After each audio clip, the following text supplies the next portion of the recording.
Hey girl, hey, what's up Big Boss babes? It's your girl Big Boss Drea, aka Big Mama Drea now, and I'm back with another video to share with you guys everything that I've learned about breastfeeding my sweet little baby girl, Miss Parker Rose.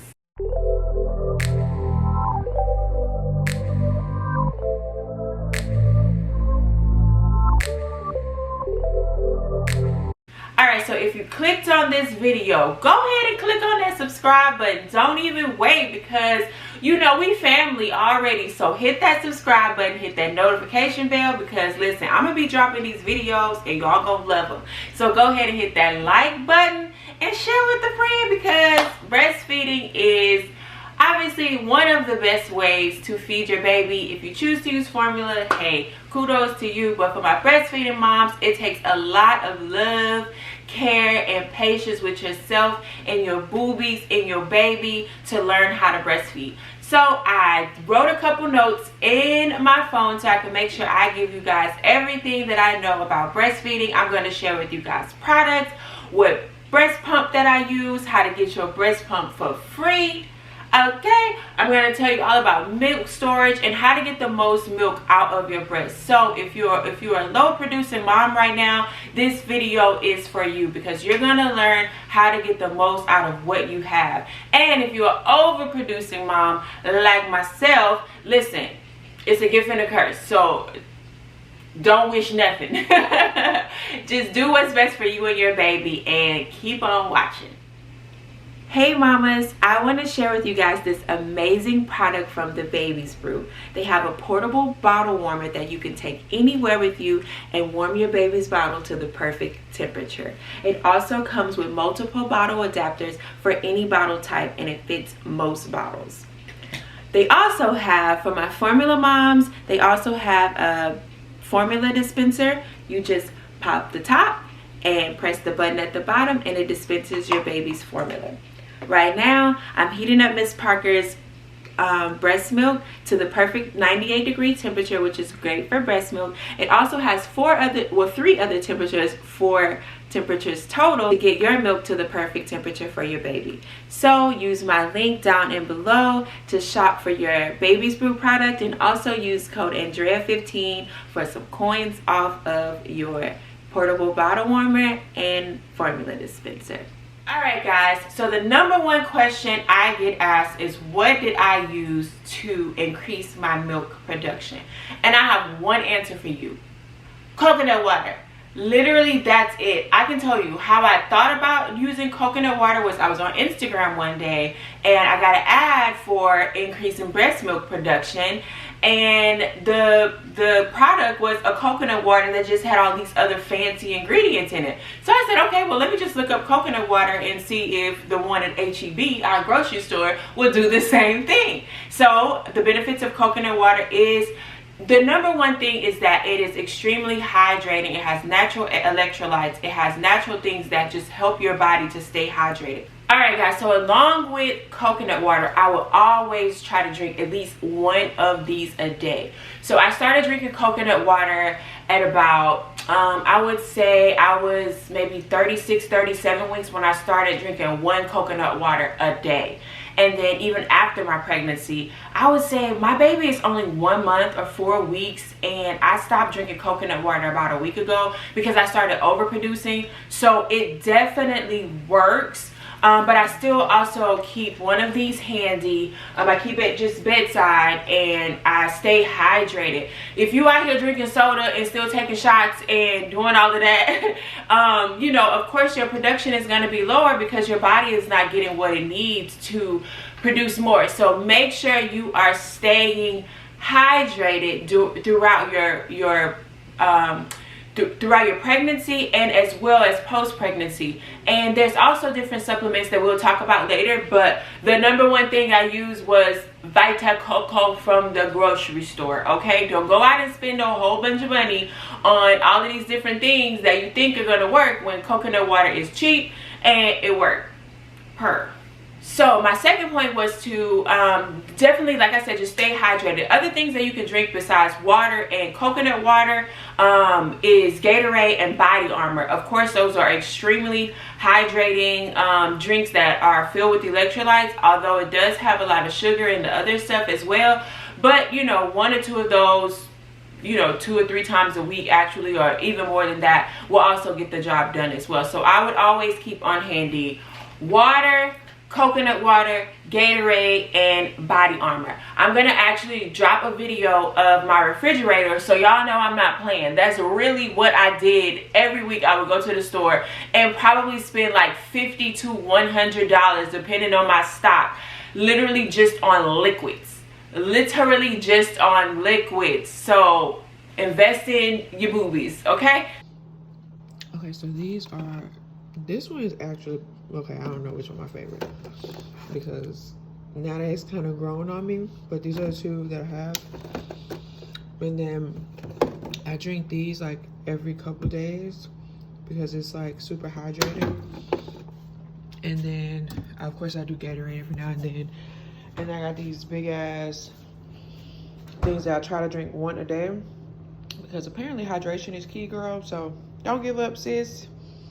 Oh my God. So my next point is to not pump too soon. So once you have your baby, that's when you start pumping. And I would say, I think I started overproducing because I started pumping when my baby was like maybe 3 days old. And the first reason why you don't want to pump too soon is because before your milk comes in, you have colostrum, which is like a really, really highly nutritious milk. I guess it's like a type of milk that your baby needs for her to build her immune system, to get her, you know, adjusted. Listen, I'm no doctor. Do your research like I did mine. I could paraphrase, but at the end of the day, your baby needs that colostrum for the first, you know, for a couple days of her life. So if you start pumping too soon, you start pumping the colostrum into storage bags, and then your baby's not getting it. So unless you're pumping to feed, then that's fine. And then I would only pump, you know, an ounce, because we have to realize that when we have newborns, their stomachs are tiny. They're not popping out drinking 4 ounces of milk. They're literally drinking a ½ ounce to an ounce at a time. And this is within like the first week or 2. So, you know, you don't want to overfeed your baby, and you don't want to lose that powerful milk that first comes in. Another reason why you don't want to pump too soon, because once you start pumping out milk, you start getting more holes in your nipples. And I noticed pretty early on, luckily I didn't have any problems with Parker latching, or and I'm gonna drop a video in the description box below that helped me out tremendously with learning how a baby is supposed to latch onto the nipple. So in short, a lot of people think that the baby is just supposed to latch onto the actual nipple, but she's supposed to latch on, and I hope y'all don't mind me touching myself, they mind.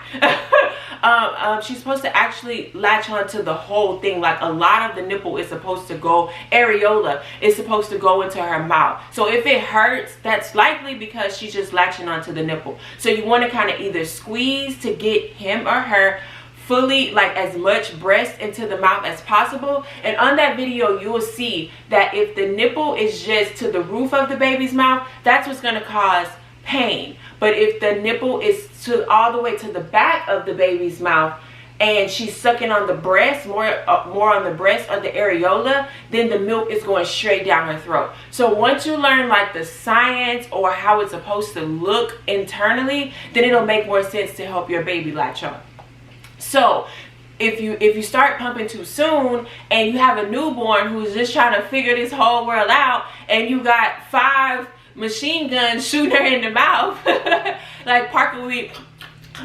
Now I would say for my baby, she handled her own, okay? She learned how to control it, but not every baby has that. So I'm so grateful that I watched that video and that my baby latched on like literally as soon as, you know, I had her, and then maybe within the first 30 minutes I fed her, and she was like, period. And then like I said, I started pumping like 3 days later, but I didn't start bottle feeding her until maybe about 2 days ago. So once she's already 4 weeks. I think a good time to introduce the bottle is in between 4 to 6 weeks. But so that whole time I was just strictly breastfeeding. Another thing about pumping too soon is overproducing. You may think that these women who have a refrigerator full of milk are like the real MVP, but honey, you turn into a human cow, and it is stressful for your boobs to literally be full 24 hours a day up to here. You start leaking. It's painful that they are so full, so you have to relieve them, you know, the baby relieving them, but the baby as a newborn is only drinking that ½ ounce to 1 ounce, so they can get really full and it could become more of a chore to empty them. So you don't want to try to pump as much as you can in the beginning. Pump what your baby's drinking. So if your baby's drinking, you know, maybe 8 times a day, try to pump 8 ounces, but spread throughout the day. So 4 ounces in the morning, 4 ounces in the evening. And then maybe once she's about 2 weeks, 2 to 3 weeks, then, you know, you can increase your pumping sessions by, let's say, instead of 2 sessions, you do 3 sessions. Or you can do, instead of pumping 4 ounces, you move to 6 ounces. But don't try to just, that was the mistake that I made, was I just tried to pump everything that was in my boobs 3 times a day. I pumped it. And then within a week, you can literally see it looked like I had Arnold Schwarzenegger pecs, because my boobs were literally full to my chin throughout the entire day. And then once they started leaking around 2.5 weeks, then they would leak in the bed while I'm sleeping. So pace yourself. At least give yourself that first week to just allow your baby to latch onto your breast, and then start pumping, and only pump what you need outside of what your baby is drinking. I hope that makes sense. Okay, so let's talk about lactation supplements. Like I said, the only lactation supplement that I used was coconut water, period. That was the only thing that I intentionally used. Now, I didn't necessarily like the taste at first, but I found flavors that I liked, and then I just adjusted to it, because at the end of the day, it's for my baby, it's not for me. So I didn't worry about that. I just learned to like it. Another one that is really popular is fenugreek, and I hope I'm saying it right. It's F-E-N-U Greek. Yeah. A lot of websites have supplements that contain fenugreek, but a lot of the reviews that I read about the natural product is that it gives the baby gas. It gives the mom gas, it gives the baby gas, and oddly, it makes the pee smell like maple syrup. Don't at me. Read the comments on Amazon. So make sure that is right for you. Try it out. I actually bought it, but I never used it once I actually did the research on it. And then a mom shared with me that sunflower lecithin. I've never used the fenugreek or the sunflower lecithin, but from my understanding, it helps with clogged milk ducts. And it also makes the milk a little more like fatty and creamy for the baby. So if that's your preference, that's what you're looking for, something you need, sunflower lecithin is another good product to use. I'll link these products and where I found them below as well. Amazon. Okay, and then another company that is also Black owned that I have not tried, but it does not include the fenugreek, which most lactation supplements do. It's called Milky Mama, and she has the cookies and the brownies, and she also has like drops that you can use. So definitely check out Milky Mama, and she has a lot of great reviews. And like I said, she's Black owned, independent. So if I had, when I was looking for products, she was the one that I would have used, but since I was overproducing, I never got around to it. So yeah. Okay, like I said, let's talk about pumping schedule. So everybody's pumping schedule is going to be different, because some moms have to work, some moms like me are staying home. So I personally pump at 9 a.m. and 9 p.m. When I first started, I was pumping every 6 hours. So whatever, you do the math. But I was pumping every 6 hours, 3 times a day. And then I switched over to just pumping 2 times. And I tried to only pump 6 ounces in the morning and in the afternoon, and at night. But I realized that my breast was just naturally making more milk. So I just pumped whatever it gave me. Like, so sometimes it's 7.5, sometimes it's 6, sometimes it's 10, sometimes it's 11. I just take what I get. And now that I'm introducing bottle feeding to Parker, my goal is to breastfeed through the night, so that my goal is to breastfeed through the day and bottle feed at night. And my theory behind that is, I'm a stay-at-home mom, so it's easy for me to breastfeed through the day, but at nighttime, she's hungry, and she tends to use, once she's done eating, she tends to use my breast as a pacifier, because I don't give her pacifiers. And she also tends to fall asleep on the breast, which makes I'm sleep, she sleep, and now she's sleeping in the bed with me. So I want to get her to start sleeping in the bassinet. So I figure that if I give her, you know, 3 to 4 ounces is what she's drinking now in 4 weeks, I can kind of give it to her as a detached method, and then easily transfer her back into my lovely bedside bassinet.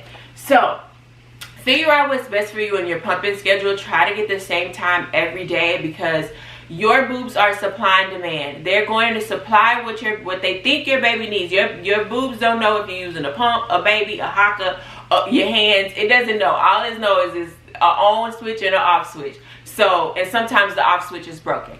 Okay? But yes, so try to make sure you stay on schedule, pump what you have. Don't over pump. Don't stress your breasts out. Don't use the highest power on the pump. I keep my pump low, because also the power that you use on the pump, it's going to think that it's the power that the baby needs. So that's another reason why you don't want to pump too soon or too fast, because then it thinks your baby is a machine pumping out milk.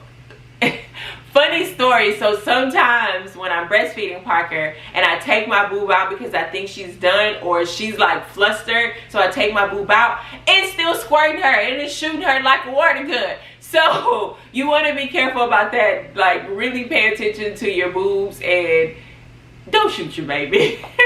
Try not to, but it's funny if it does happen. Oh my God, major key alert, major key alert.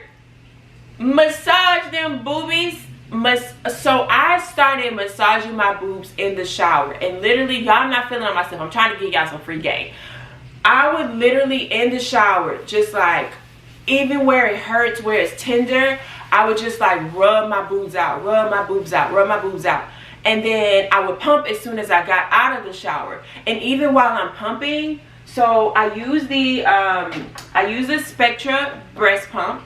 And it comes with 2 of these Spectra bottles, and it comes with 2 different size breast pumps. Make sure you use the right size for you. I'm not going to show you guys the assembly because that's a whole different video, but once it's on there and you have the pump onto your boob, I would literally just like massage, because you can feel the knots in your breast where the milk is. So if you just go ahead and like feel for yourself where the milk is, and really just kind of like lean into it, you will get so much more milk, and it will 9 times out of 10 keep your breasts from getting clogged. So don't be ashamed. Get well acquainted with your boobies. Someone told me to sing the Hokey Pokey song, so I haven't done it, but it's like left foot in, left foot out. I don't know, you figure it out. But yeah, just make sure, even at the bottom, so I don't know if you guys can see, I would just like lift the boob up and you can feel the milk at the bottom, and I would just work it out. And then even sometimes if you just take the breast pump and just press it into your boob, you will see like so much more milk coming out. So a lot of times you guys are thinking that you're only pumping 1 or 2 ounces, possibly, you ladies, but 9 times out of 10 you're just not working it out. I don't know if you guys ever felt that tightness on the side. Woo, that is the best. You can literally feel the breast pump like from that side, because somehow the milk just stores on your side breast. So just literally, I can't express it enough, just work it out the whole entire time while you're while you're pumping, until you see Okay, I done went from 8 holes to 2, and then now I'll stop. Okay, another thing about, since we're on breast pumps, I'll talk about the Haka. Now I mentioned the Haka before, and I can tell you, before when I first started using the Haka, I didn't really like it, but that was before I noticed my breast started leaking. So once your breasts actually do start leaking, when you're pumping on one side, your other boob naturally starts to leak because it's just cause and effect. So what I started doing, and it started giving me a lot more milk as well, is that when I pump on one side and then a Haka on the other side. I don't do it when I'm breastfeeding. Some moms do. I personally don't. But I always have on breast pads even now, but I'll talk about that later. But so basically you pump on one side, and then the Haka, it comes with this little stopper. Make sure you get the Haka with the suction on the bottom, because in case you don't feel like getting up right away and you have to like put it on the table, you don't want it to fall over. But then I just put it on there, and you squeeze it. You put your boob in there, and then you squeeze it, and it literally just suctions on, and then you can see the milk. I've pumped like 3 ounces in this Haka opposite, and I hadn't even got to pumping that boob yet, or I've already pumped that boob and I'm on the other boob, and I put the Haka on and it's still draining milk. So catch it all, girl. It's golden. It's liquid and it's golden. And then always make sure you use your little stopper that comes with it. Now we're going to talk about how to build your inventory. So how I built my inventory, I think I'm at like 380 ounces now, and Parker is only 4 weeks, and I was exclusively breastfeeding her for the first 4 weeks. So I wasn't using what I stored, and that is a great way to build your inventory so you don't feel like you have to pump to feed and pump to store. So the 4 to 6 weeks that you're on maternity leave or whatever the case may be, breastfeed your baby and then store what you pump. That is the only way I know as of now how to not be a cap or a super cap. So as far as milk storage, I use the Medela milk storage bags. So I got these from Amazon. It comes with 100 bags, 106 ounce bags. Now when I first started pumping, I would store into 2 to 5 ounce increments, and now I moved up to 3 to 4 ounce increments because I have so much milk already stored away, and I noticed that Parker is starting to drink more. So I use these Medela bags, and basically it comes in this little package like this, and these are the bags, and I write her name on them, and I put the date, and I put how many ounces are in there, and then I put them in the freezer.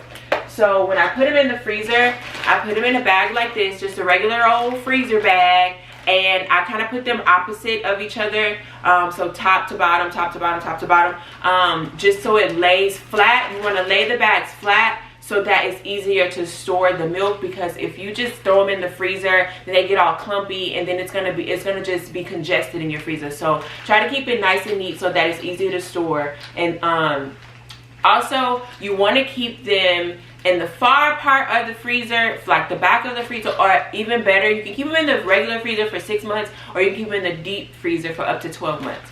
So definitely invest in storage bags and regular bags. And then these are the nursing pads or breast pads that I use. They're from Latching, and I use them every day, all day. They're in there right now because I leak, and I leak a lot. So this is where I get these from. I think I got these from Bye Bye Baby, but I'm pretty sure you can get them on Amazon as well. I'll try to link some down below. And then also, let me tell you guys something that helped me tremendously in the beginning. Latching also has the lanolin cream. That I would use. I don't use it as much anymore, but when you're first starting to breastfeed and you're going through those initial phases of like rawness and her pulling, all of that stuff, tenderness, this cream helped out tremendously. So it came with 3 of these small ones, and I put them, one in a diaper bag, one in the restroom for when I get out of the shower, and one sitting right here in my breast pump. So you just rub them on your nipples and it's safe for the baby. It doesn't harm the baby at all. And I don't know what it does scientifically, but it helps your boobs out in layman terms. Alright guys, last but not least, I'm going to tell you guys how to get a free breast pump. So I use the Spectra 2, the pink one. I think the Spectra one is blue. And I got it through my insurance. So it was actually an ad from Aeroflow breast pumps that popped up on my Instagram. Because you know Instagram be stalking you on the low. And it said get a free breast pump. So I was like, free breast pump, stop lying, because it's like $160 for the breast pump. And so I asked my midwife about it, and she was like, yeah, they're just going to send me some paperwork and I have to send it back to them to confirm that you're pregnant, XYZ. And she did that. And then so they said, okay, well, 2 weeks before your delivery, we'll send out your due date, rather, we'll send out the breast pump. And they actually they sent it out 2 weeks, and then I had my baby a week early, so I got it a couple days after I actually had my baby. So it's not a scam, it actually works. Just plug in your insurance. If your insurance accepts breast pumps, then you get a free breast pump, and that is clutch. Okay, all right guys, so I know breastfeeding can be exhausting, it can be exciting, it can be a sweet moment for you and your baby to bond and love on each other. But no matter where you are in your journey of breastfeeding, being patient with yourself, like, and try not to give up on your baby. It's the best way to feed your baby, obviously, coming from mom. And you know, it can be tiring when you don't feel like pumping, when your boobs are tired, when you're engorged, mastitis, all types of stuff that happens when you're trying to breastfeed. But if you listen to your body, I promise, if you listen to your body and say, okay, you know, if you drunk 3 Coca-Colas today, you know, if you ain't had more than a little thing of Ozarka water today. So listen to your body. Know if you're dehydrated. Know where you are in your breastfeeding journey, and give yourself grace and patience to supply, to like believe that you can supply. Don't get down on yourself. And everybody's different, so don't take somebody's one journey and think and compare it to yours. Alright guys, so that's all I have for this video. If you liked it, please give it a thumbs up, share with your friends, let me know what was helpful for you in the comments, and watch another video, because we need these views to go up. We need to increase the Big Boss Babe tribe. I love you guys. I love your comments. I love each and every one of you like you're my family, and you are. So I appreciate you guys. Thank you for sharing your feedback and your energy and your love with me, and I'm sending it right back to you.